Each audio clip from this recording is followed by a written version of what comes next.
Hello friends, Vinayaka history classes में आपका फिर से स्वागत है। हमने पिछले लेक्चर में ग्रीस के बारे में बात किया था, जिसमें हमने बताया था कि किस तरह से जो ग्रीस में एक तरह से डेमोक्रेसी की कह सकते हैं कि कैसे नींव पड़ी थी, या कहें कि कैसे सोलोन के आने के बाद कुछ ऐसे रिफॉर्म्स हुए थे, या सोलोन का टाइम जाने के बाद जो टायरेनी पीरियड आई थी जिसको कि तानाशाही का भी काल कहा जाता है, उसमें किस तरह से तानाशाही के समय में कैसे डेवलपमेंट हुए थे, किस तरह के रिफॉर्म्स किए गए थे विशेष करके पिसिस्ट्रेटस के द्वारा। उसके बाद हम लोग देखते हैं कि किस तरह से टायरेनी पीरियड को खत्म करने के लिए हमने देखा कि क्लाइस्थेनेज को लाया गया, उसने क्या क्या रिफॉर्म्स किए। और इसके अलावा हमने ये भी पिछले लेक्चर में देखा था कि कैसे जो ग्रीस के लोग थे उन्होंने जो ईस्ट से पर्शियन अटैक हो रहा था, उस पर्शियन अटैक से बचने के लिए कैसे उन्होंने एक लीग बनाया जिसको कि डेलियन लीग कहा जाता है, और कैसे वो काम करता था। ये सारी बातें हमने पिछले लेक्चर में किया था। आज का जो हमारा लेक्चर होगा वो मेन रूप से इस बात पे फोकस होगा कि जो एथेंस है, या विशेष करके वो सारे ही ग्रीस के स्टेट जहां पे कि इस तरह की घटनाएं हो रही थी, वहां पे कैसे डेमोक्रेटिक डेवलपमेंट हो रहा था, या हम कह सकते हैं डेमोक्रेटिक डेवलपमेंट इन ग्रीस की बात हम लोग करने वाले हैं। अगर हम लोग बात करें तो democratic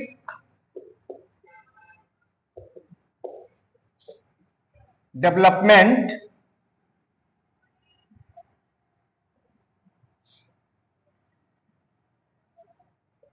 of Greece, democratic development of Greece की हम बात करने वाले हैं। जब हम डेमोक्रेसी की बात करते हैं तो आज की डेमोक्रेसी और जो हम बात कर रहे हैं, लगभग ये बीसी की बात कर रहे हैं, हम लगभग 500-400 बीसी के समय की बात कर रहे हैं। तो इस समय की डेमोक्रेसी की बात करें और आज की डेमोक्रेसी की बात करें तो दोनों की डेमोक्रेसी में काफी फर्क देखने को मिलेगा। इसीलिए हमें इन चीजों को बड़ी उनकी जो बारीकियां हैं उनको समझने की जरूरत है कि कहां ये चीजें जो है वो डेमोक्रेटिक थी। सबसे पहले आज के डेमोक्रेसी की जब बात करते हैं तो हम सब जानते हैं कि हम अपने डेमोक्रेसी में हम अपना रिप्रेजेंटेटिव जो है उसको चुनते हैं, हमारे रिप्रेजेंटेटिव जाके हमारे लिए कानून बनाते हैं संसद में वगैरह वगैरह। लेकिन उस समय की जब डेमोक्रेसी की बात की जाती है, जब ग्रीस में डेवलपमेंट हो रहा था डेमोक्रेसी की, तो उस टाइम की डेमोक्रेसी की जब बात करते हैं हम लोग, तो उस समय की डेमोक्रेसी बस इतने तक ज्यादा तक सीमित थी कि कुछ अधिकार नागरिकों के मिले थे, और नागरिक जो है वो वहां की असेंबली में भाग ले सकते थे, वोट कर सकते थे। इतने, इससे ज्यादा बहुत कुछ उनको मिला भी नहीं था। बाकी चीजों को हम बात करेंगे कि किस तरह से डेमोक्रेटिक चीजें ये थी, क्यों इसको हम डेमोक्रेटिक कहते हैं। अब बात करें डेमोक्रेसी की, तो सबसे जो पुरानी डेमोक्रेसी है, जो कि हमें जिसका कह सकते हैं कि जिसके बारे में हमारे पास जानकारी है, तो हमारे पास दो डेमोक्रेटिक स्टेट जो है, या कहें पोलिस जो है, उसके बारे में जानकारी मिलती है। पहला जो है वो है कियोस। पहला जो डेमोक्रेटिक हमें एविडेंसेस जिसके बारे में मिलते हैं वो किसके मिलते हैं? कियोस। और ये लगभग 600 बीसी के आसपास की बात है, जब कियोस में हम देखते हैं कि वहां पे डेमोक्रेटिक डेवलपमेंट हो रहे थे, या कुछ ऐसी चीजें थी जो डेमोक्रेटिक लगती हैं। उसके अलावा जो दूसरा एग्जाम्पल मिलता है हम लोगों को वो है मेगारा का। मेगारा भी एक ऐसा स्टेट था जहां पे हम देखते हैं कि वहां भी डेमोक्रेटिक डेवलपमेंट हो रहा था, और मेगारा जो है वो लगभग 590 बीसी के आसपास का स्टेट है यानी कि जब हम सबसे पुरानी डेमोक्रेसी की बात करेंगे तो हमें सबसे पहले किसका नाम लेना होगा? कियोस का नाम उसमें आता है, और उसके बाद मेगारा का नाम आता है। लेकिन ये बड़े ही सीमित तरह के डेमोक्रेसी हम कह सकते हैं इसको।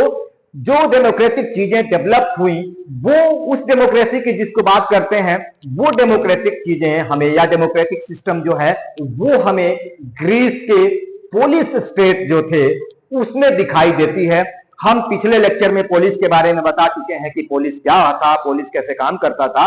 लेकिन यहां पे आपको बता देते हैं फिर भी कि जो पुलिस होता था, उस पुलिस का जो सिस्टम होता था, या वहां पे जो आप कह सकते हैं जो वहां पे शासन किया जाता था, वो दो तरह से किया जाता था। और दो तरह से कैसे किया जाता था?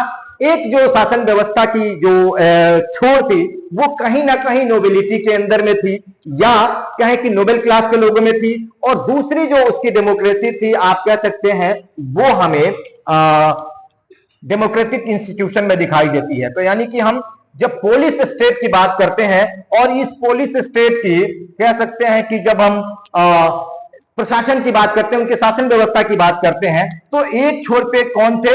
एक छोर पे तो नोबेल क्लास के लोग थे या नोबिलिटी थे, जिनके द्वारा शासन में हिस्सा लिया जाता था, और वो मैक्सिमम आप देखेंगे कि ऊपर के पोस्ट पे नोबिलिटी से ही लोग चुन के आते थे और नोबेल क्लास के लोग ही होते थे। दूसरे नंबर पे अगर हम बात करें तो यहां पे हमें डेमोक्रेटिक इंस्टीट्यूशन कुछ दिखाई देती हैं, जिसमें कि आम लोग देखने को मिल सकते हैं। डेमोक्रेटिक इंस्टीट्यूशन,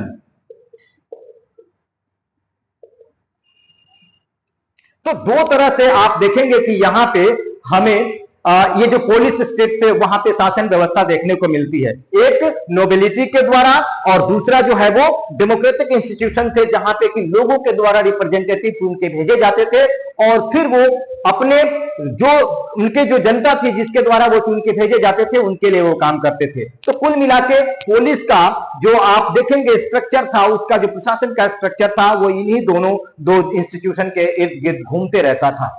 अब हम बात करें कि इसमें एग्जाम्पल कहां से मिलता है हमें, जो पुलिस है, इन पुलिस स्टेट का एग्जाम्पल हमें कहां से मिलता है, तो इस पुलिस स्टेट के लिए आप देख सकते हैं कि दो स्टेट जो है उस समय के दिखाई देते हैं।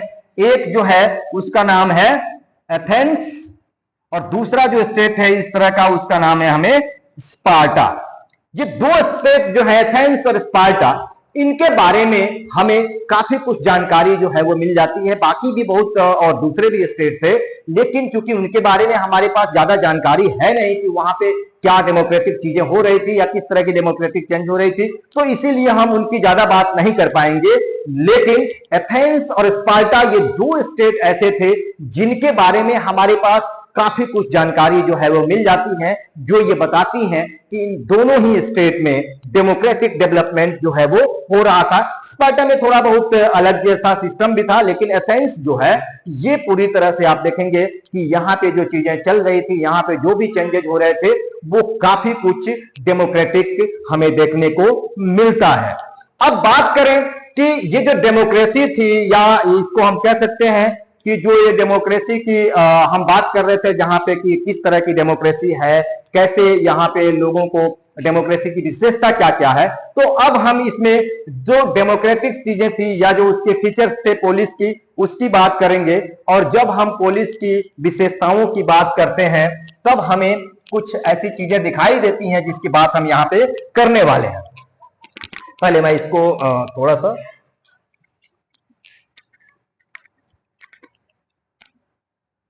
अब बात करते हैं कि पुलिस स्टेट जो था, उस पुलिस स्टेट का फीचर्स क्या था। कि क्योंकि ये पुलिस हमने कह तो दिया कि डेमोक्रेटिक थे या किस तरह से वे काम करते थे, तो अगर हम पुलिस की बात करें तो पुलिस जो है वो हमें दिखाई देता है कि पुलिस की दो विशेषताएं बड़ी क्लियर दिखाई देती हैं। दो विशेषताएं कौन कौन सी क्लियर दिखाई देती हैं? एक कि यहां पे असेंबली जो होती थी, असेंबली इसकी मुख्य विशेषता थी, और दूसरे जो है वो थी इसकी विशेषता यहाँ की काउंसिल। तो दो चीजें हमें दिखाई देती है इस पुलिस में, एक जो थी जिसको हम कह सकते हैं असेंबली है, और दूसरी जो है वो काउंसिल थी, और दोनों ही चीजें एक तरह से डेमोक्रेटिक तरीके से काम करती थी। आप देखेंगे हम आगे चल के बात करने वाले हैं एक एक करके कि असेंबली कैसे काम करती थी, काउंसिल कैसे काम करती थी।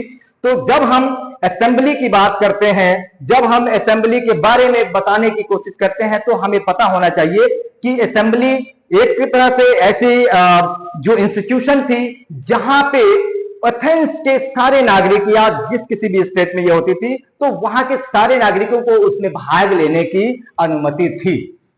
उसके अलावा क्या करेंगे कि आप देखेंगे कि जब हम बात करते हैं कि असेंबली में कौन कौन से भाग लेते थे, तो असेंबली, क्योंकि असेंबली में आप भाग ले सकते थे, तो असेंबली में भाग लेने के लिए क्या होता था कि वहां का सिटीजन होना बहुत जरूरी था। क्योंकि अगर आप सिटीजन नहीं हैं तो आप ना तो सभा में भाग ले सकते हैं, और ना ही आप वोट कर सकते हैं, ना ही आप वहां पे चुन के जा सकते हैं।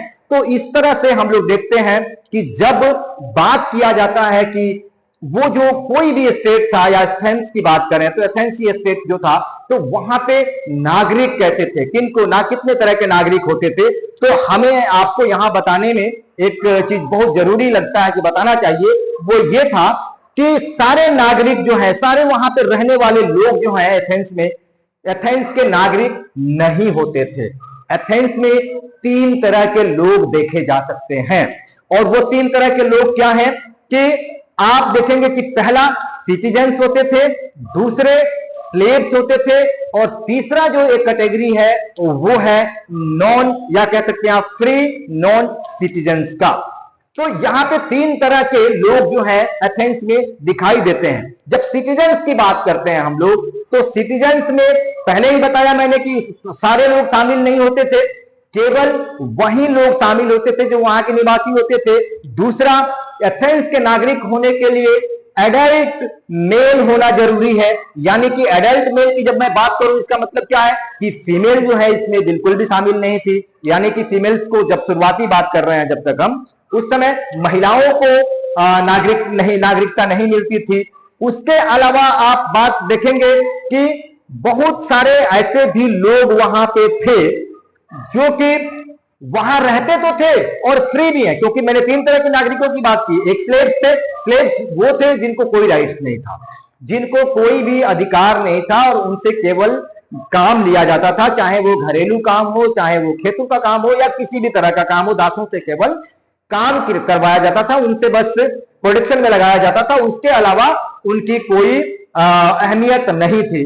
जबकि जो वहां पे रहने वाले लोगों की एक तीसरी भी कैटेगरी थी, जो कि नॉन, या कह सकते हैं फ्री नॉन सिटीजन्स कह सकते हैं, या गैर स्वतंत्र गैर नागरिक कह सकते हैं जिसको हम लोग। अगर हम बात करते हैं स्वतंत्र गैर नागरिकों की, तो ये वो लोग थे जो इस या उस कारण से वहां के सिटीजन नहीं, वहां के रहने वाले नहीं थे, या कह सकते हैं कि ये बाहरी लोग थे। और बाहरी लोगों की बात करें तो ज्यादातर, एग्जाम्पल के लिए, ये ज्यादातर जो लोग थे जिनको कि बाहरी कहा जाता था, या फ्री नॉन सिटीजन जिनको कहा जाता था, ये लोग ज्यादातर आप देखेंगे कि व्यापारी वर्ग से आते थे, या व्यापार में लगे हुए लोग जो है वो होते थे। तो या कह सकते हैं किसी काम से आए हुए लोग होते थे जिनको कि वहां की नागरिकता नहीं मिली हुई थी। तो यहां पे जो सिटीजन्स हैं वहां हमने क्लियर देख लिया, और इनके लिए अलग से नाम भी दिया गया है। जैसे आप बात करेंगे स्पार्टा में, बात करें कि स्पार्टा के जो फ्री नॉन सिटीजन्स थे उनको क्या कहा जाता था, तो उनको पेरियोकोई कहा जाता था। क्या कहा जाता था? पेरियोकोई, पेरियोकोई कहा जाता था। कहां पे? ये एथेंस में कहा जाता था। उसी तरह से जो कुछ गैर नागरिक जो हैं, जो कि फ्री भी थे, गुलाम भी नहीं थे, वो स्पार्टा में भी थे। और जब स्पार्टन की बात करते हैं, या ये पेरियोकोई जो थे वो स्पार्टा में थे। इनकी बात करें अगर हम लोग, तो इसको करेक्ट कर लीजिए, ये स्पार्टा में थे। और जब हम बात करते हैं, इसी की बात करें अगर हम एथेंस में, तो एथेंस में इस तरह के लोगों को क्या कहा जाता था? मेटिक्स कहा जाता था, या मेटिक्स। तो ये 2 तरह के गैर नागरिक हो गए जो कि ग्रीस में उस समय पाए जाते थे। एक को कहा जाता था पेरियोकोई, और दूसरा को कहा जाता था मेटिक्स। पेरियोकोई कहां पे थे? स्पार्टा में थे, और मेटिक्स कहां पे थे? एथेंस में थे। तो इस तरह से हम देखते हैं कि कुछ गैर नागरिक भी होते थे।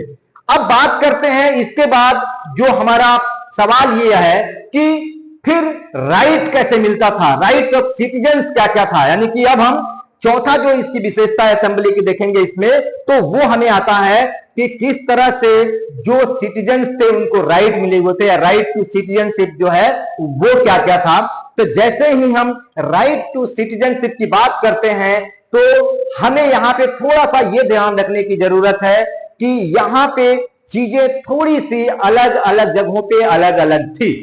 स्पार्टा में सिटीजनशिप का राइट का अलग मामला था, एथेंस में सिटीजनशिप का अलग मामला था, और थीब्स में सिटीजनशिप का अलग मामला था। जैसे बात करें एग्जांपल के लिए, तो जो स्पार्टा है, स्पार्टा का क्या हुआ कि स्पार्टा जो था वो आप देखेंगे कि अपने यहाँ के जो डोरियन ट्राइब्स थे, जिसके कि वो मेंबर ज्यादातर जो नागरिक होते थे स्पार्टा में, वो किसके होते थे? डोरियन ट्राइब्स के होते थे। तो उनकी नागरिकता का बड़ी स्ट्रांगली सपोर्ट करता था और उनको प्रोटेक्ट भी करता था। इसी कारण से क्या हुआ कि जब जब उसने किसी दूसरे स्टेट पे अटैक किया और उनको जीता और जीतने के बाद उनको मिलाया, तब उसने वहां के लोगों को कभी भी नागरिकता देने की कोशिश नहीं की। एग्जाम्पल के लिए उसने लेकोनिया के ऊपर अटैक किया, उसने मैसेनिया के ऊपर अटैक किया। लेकोनियन एंड मैसेनियन दोनों ही स्टेट को जीतने के बाद हुआ ये कि उनके पूरे एरिया को तो अपने स्टेट में मिला लिया, उनके पूरे लोगों को भी अपने स्टेट में मिला लिया, लेकिन वो जो लोग जो कि लेकोनियन और मैसेनियन स्टेट में रहते थे, उनको उसने कभी भी नागरिकता प्रदान नहीं की, उनको सिटीजनशिप का राइट नहीं दिया, क्योंकि वो ज्यादातर जो सिटीजनशिप का राइट था उसको प्रोटेक्ट करता था। और किन लोगों का? जो डोरियन आप कह सकते हैं ट्राइब्स के लोग थे, उनको। वहीं पे दूसरे तरफ एथेंस भी था। एथेंस की बात करें तो एथेंस जो है वो एथिका का सबसे बड़ा स्टेट था, और उसने भी क्या किया कि उसने भी जब अपना एक्सपेंशन शुरू किया एथेंस ने, तो उस एक्सपेंशन के दौरान आप देखते हैं कि मराठा जो है या दूसरे जो मराठा नहीं, मैराथन जो है, मैराथन और दूसरे जो क्षेत्र है उनको वो जीतता है, और जीतने के बाद उन्हें क्या करता है, उस पूरे इलाके को अपने स्टेट में मिला लेता है। और जैसे ही उनको अपने स्टेट में मिलाता है, स्टेट में मिलाने के बाद क्या करता है कि वहां के नागरिकों को भी अपनी नागरिकता प्रदान करता है। यानी कि वो सारे लोग जो कि मैराथन या दूसरे क्षेत्र से आके इनमें मिलाए गए थे एथेंस में, उन सारे लोगों को, उन तमाम लोगों को क्या करता है एथेंस? अपना सिटीजनशिप का राइट जो है वो देता है, और कहता है कि आप अब से एथेंस के सिटीजन हो, और जो पहले से एथेंस के लोगों को जो भी राइट्स मिला हुआ था, चीजें मिली हुई थी, वो आपको भी एज यूजुअल वैसे ही मिल जाएंगे। तीसरी ओर देखते हैं कि एक और ग्रीस का बड़ा स्टेट जो कि हम लोग देखते हैं कहां का था, वो बियोसिया का था। बियोसिया की बात हम पहले बता चुके हैं कि बियोसिया का सबसे बड़ा स्टेट जो था वो कौन था? थिब्ज था। तो यहां पे हमने देखा कि बियोसियन जो स्टेट थे उनमें थिब्ज सबसे बड़ा स्टेट था, इसीलिए बाद में उसने क्या किया कि बियोसिया के सारे स्टेट्स को मिला के, छोटे बड़े जितने भी स्टेट थे उनको मिला के उसने एक यूनियन ऑफ बियोसिया बनाया। और जब उसने यूनियन ऑफ बियोसिया बनाया, तो यूनियन ऑफ बियोसिया बनाने के साथ ही वहां पे बियोसिया में दो चीज देखा गया, यानी कि वहां पे दोहरी नागरिकता, या कहें वहां के नागरिकों को दोहरी नागरिकता प्राप्त हुई। और वो कैसे प्राप्त हुई कि मान लेते, एग्जाम्पल के तौर पर अगर मान लेते हैं हम कि एक जो हमारा स्टेट था उसका वो था थिब्स, तो थिब्स के जितने लोग हैं वो थिब्स के तो नागरिक हैं ही, थिब्स के तो सिटीजन हैं ही, इसके साथ साथ उनको एक और सिटीजनशिप का राइट मिला हुआ था, और वो था कि वो थिब्स के नागरिक होने के साथ साथ उन तमाम बियोसिया का जो यूनियन था, बियोसियन यूनियन था, उस यूनियन का भी सदस्य हो जाते थे, उस यूनियन का भी सिटीजन बन जाते थे। यानी कि यहां पे थिब्स के लोगों को या बियोसिया के लोगों को दोहरा नागरिकता मिला हुआ था, एक तो अपने स्टेट का, और दूसरा जो है उनके, जो हम कह सकते हैं कि दूसरा जो है वो उनके अपने स्टेट का, जैसे थिब्स है। अब यहां पे थोड़ी बहुत बात कर लेते हैं हम लोग की जो ये पुलिस था, उस पुलिस का असेंबली था, असेंबली का क्या काम था, या असेंबली में किस तरह से वो चीजें जो थी वो की जाती थी। असेंबली में आप देखेंगे कि जो नागरिक होते थे वो नागरिक अपने असेंबली के प्रोसीडिंग्स जो होती थी या उसकी जो कार्यवाही होती थी, उन कार्यवाही में भाग ले सकते थे, या हम कह सकते हैं कि वहां पे वो वोट भी कर सकते थे। दो तरह का, एक पहला जो उनको आप देखेंगे इसकी विशेषता है वो क्या है कि वो वहां पे असेंबली में के प्रोसीडिंग जो होती थी उसमें वो कार्यवाही में भाग ले सकते थे। दूसरा, वहां के लोगों को यह भी अधिकार था कि वो वोट भी कर सकते थे। तीसरा, आप देखेंगे कि सिटीजन्स जो थे, सिटीजन्स को अपने अधिकार के लिए, जो मान लो कि कोई सिटीजन है उसको कोई अधिकार लगता है कि नहीं मिला हुआ है, तो अपने अधिकार को प्राप्त करने के लिए, अधिकार मांगने के लिए अगोरा जाना पड़ता था। अगोरा, अब जैसे ही अगोरा हुआ तो अगोरा के बारे में भी थोड़ा सा बता देते हैं कि अगोरा जो था वो सिटी का एक स्पेसिफिक ओपन स्पेस होता था, या कहें कि एक विशेष खुला स्थान था ये, जहां पे जाके, जो कि आप देखेंगे कि शहर के बीच में होता था, जहां पे कि असेंबली की बैठक होती थी। तो कभी भी किसी को अगर नागरिकता से संबंधित अपने अधिकार के लिए मांग करनी होती थी, डिमांड करनी होती थी, तो उसको कहां जाना पड़ता था? अगोरा जाना पड़ता था, और वहीं से उसको मिलती थी। अब इसमें छोटी सी एक और बात बता देता हूं, क्योंकि ये वीडियो जो है वो बड़ा हो रहा है, फिर भी थोड़ा बहुत आपको बता दूं कि जब नागरिकों की बात हो रही थी, जब सिटीजन्स की बात हो रही थी, तो इन सिटीजन्स के बारे में कुछ जो स्कॉलर है पुराने, उन्होंने भी बात किया है कि किस तरह से कितने सिटीजन्स जो है वो एक स्टेट में होते थे ग्रीस के टाइम में, या उनके नंबर्स कितने ज्यादा हो सकती थी। क्योंकि पुलिस, मैंने बताया है कि पुलिस जो है वो एक बहुत बड़ा क्षेत्र नहीं होता था, पुलिस एक छोटा सा क्षेत्र होता था, और सारे लोग जो है वो किसी ना किसी पुलिस से एसोसिएटेड होते थे। तो उसकी अगर बात करते हैं तो हम देखते हैं कि प्लेटो की बात करें तो प्लेटो ने नागरिकों की संख्या जो पुलिस के लिए बताया है, वो संख्या लगभग 5040, या आप कह सकते हैं 5040 के आसपास प्लेटो ने जो पुलिस की जो संख्या है उसको बताया है, या जनसंख्या है उसको बताया है।